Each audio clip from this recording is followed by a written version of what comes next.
آج تک دنیا کو بتایا ہی نہیں گیا کہ شہادت حسین کا راز کیا تھا. مولوی نے یہ کہہ کے بچوں کو چپ کروا دیا نماز بچانے گئے تھے حسین.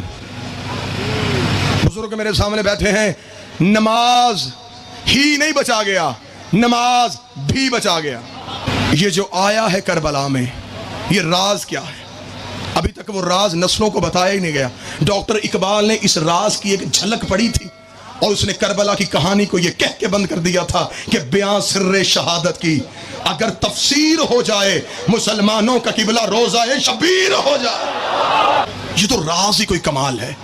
عالم ارواحین میں تمام روحیں کھڑی تھی. یہ جس وقت خالق نے کہا تھا کوئی ہے جو مجھ سے عشق کرے, 1.25 لاکھ انبیاء کے ہاتھ بلند ہوئے, کریں گے عشق. فرمایا وعدہ یا کرو عمل وہاں دیکھوں گا. پہلا نبی آدم دنیا میں آیا, اللہ نے کہا عشق کروں گا.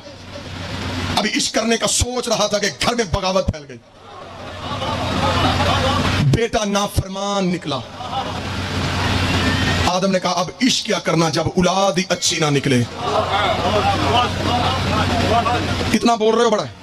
نوح آیا, بیوی اور بیٹا چھوڑ کے پہاڑ پہ چلے گئے. عشق ختم. ایک ایک نبی کی کہانی پڑھوں وقت طویل ہے. ان تمام نبیوں سے ابراہیم واحد نبی تھا جو عشق میں بہت آگے نکل آیا,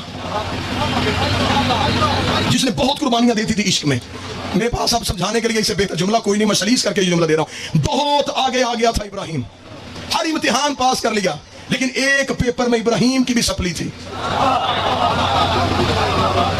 جو ہے میری بات یاد نہیں آئی. کیسی سپلی؟ ہر امتحان ابراہیم عشق کرے گا کروں گا. ابراہیم میری محبت میں مال قربان کرنا پڑے گا. فرمایا حیثیت اس کی کیا ہے؟ وطن چھوڑنا پڑے گا. کہا قیمت تھوڑی. بیوی بیٹا اجاڑ بھی عوام میں چھوڑ دے گا, کچھ بھی نہیں. اللہ نے کہا اتنا عشق؟ فرمایا بہت عشق. بہت آگے آ گیا.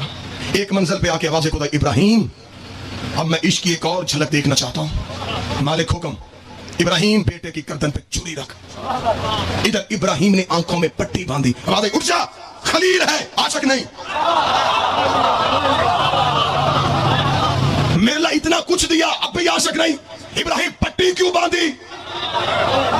میرے اللہ بیٹا جو تھا, فرمایا جب میری محبت میں کوئی اور محبت آ جائے, محبت کے ساتھ محبت جڑی کیوں؟ اٹھ جا.